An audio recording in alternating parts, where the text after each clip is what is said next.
जिस समय पर किसी नारी को अपशब्द कहा जाता है, जो नारी या जो पुरुष उस नारी को अपशब्द कहता है, उसका बुढ़ापा खटिया पे सड़ सड़ के निकलता है। समझना जरा। दो एक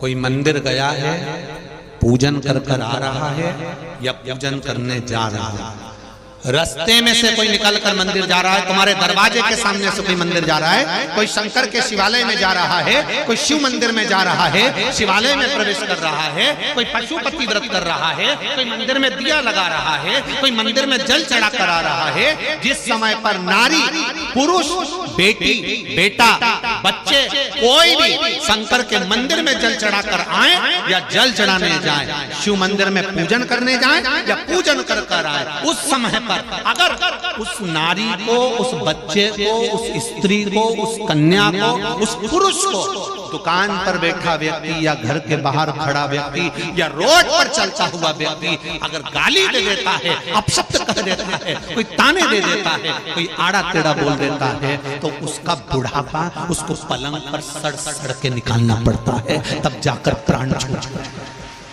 उसके घर के लोग 4 बार गीता जी सुना देते हैं, 25 बार गंगा जल पिला देते हैं, बार बार भगवान से प्रार्थना करते हैं, इसको उठा लो, अब ये सड़ रहा है, अब ये गल रहा है, तो अभी उसकी अंत गति बिगड़ जाती है, तो भी परमात्मा उसको लेता नहीं है। इसलिए बड़ा ध्यान रखने वाली बात है। लोग कह रहे थे हंसी हंसी में, कोई महिला, कोई स्त्री, कोई बेटी, कोई माता जल चढ़ाने के लिए गई और इतने में किसी ने ठिठोली कर कर कह दिया, वो कहां जा रही है? शंकर जी के पास। वो कहां जा रही है? शिव के पास। वो कहां जा रही है? मेरे महादेव के पास। एक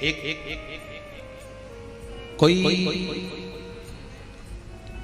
पिता के पास में कोई बेटी आ रही है और बेटी से कोई अपशब्द कहेगा तो बेटी जवाब देगी कि उसका बाप जवाब देगा? बोलो बोलो जम के बोलो। बाप जवाब देगा कि नहीं देगा? बाप वहीं खड़ा है, मेरी बेटी मेरे पास आ रही है और तू खड़ा होकर अपशब्द कर रहा है, तो बेटी जवाब नहीं देगी, उसका बाप जवाब देगा। गिरबान पकड़ेगा, 2 धर के देगा कि तूने मेरी बेटी के सामने ऐसी हरकत कैसे कर दी, मेरी बेटी को अपशब्द कैसे दे दिया, मेरी बेटी को ताना कैसे दे दिया। जब कोई शंकर के मंदिर जाता है, शिवालय जाता है, शिव जी कहते हैं मैं उसका बाप हूं, मैं उसका पिता हूं, मेरे पास आने वाला, मेरे दरवाजे से जाने वाला, उस पर मेरी दृष्टि होती है। शंकर जी का जो जल बहता है, चढ़ाया हुआ जल जो निकल कर जाता है, उसका स्पर्श करते हैं। कितने लोग बैठे हैं यहाँ?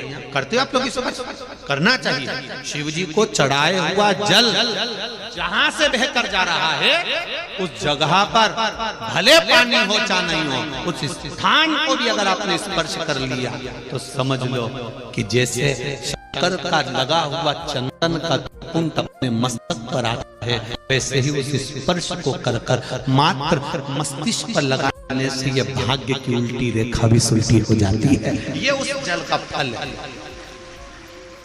ये उस जल का आनंद। क्यों कहते हैं?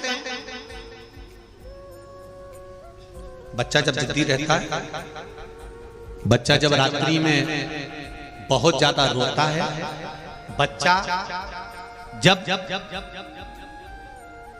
पलंग पर, बिस्तर पर गंदगी करने लगता है, तो माताएं दवाई देती हैं, समझाती हैं, सब कुछ करती हैं, पर वो बच्चा जब तक ना जाने क्यों रात को रो जाता है, क्यों चमक जाता है, ना जाने क्यों रात भर रोता है, चिड़चिड़ करता है, क्यों? इसको मैंने खिला दिया, पिला दिया, सब कर दिया, उसके बाद भी ये चिड़चिड़ करता है, फिर भी रोता है, फिर भी ये गंदगी करता है, सब कुछ कर दिया तो भी गंदगी करता है। इसको 2 बार मैं रात्रि को उठाती हूँ, वॉशरूम कराने ले जाती हूँ, फिर भी ये गंदगी कर जाता है। उसका कारण हो सकता है कुछ हो, पर एक बेलपत्री शिवजी पे चढ़ी हुई, 1 लोटा जल चढ़ा हुआ, पानी बहता हुआ, जब उस जलाधारी यहाँ से नीचे गिर जाए और गिरकर जब उस छोटा सा नाली जैसा बना होता है ना, उसमें से पानी बाहर जा रहा हो, तब उस जगह पर हाथ से उस स्थान को थोड़ा सा रोक लो और वहीं से 4-6 बूंद उस पानी को लेकर आ जाओ। वही पानी उस बच्चे के होठों पर लगा दो या उसको पीने के लिए दे दो। वो बच्चा धीरे धीरे बिस्तर पर गंदगी करना बंद कर देगा। जिद्दीपन उस जल में इतना फल होता है।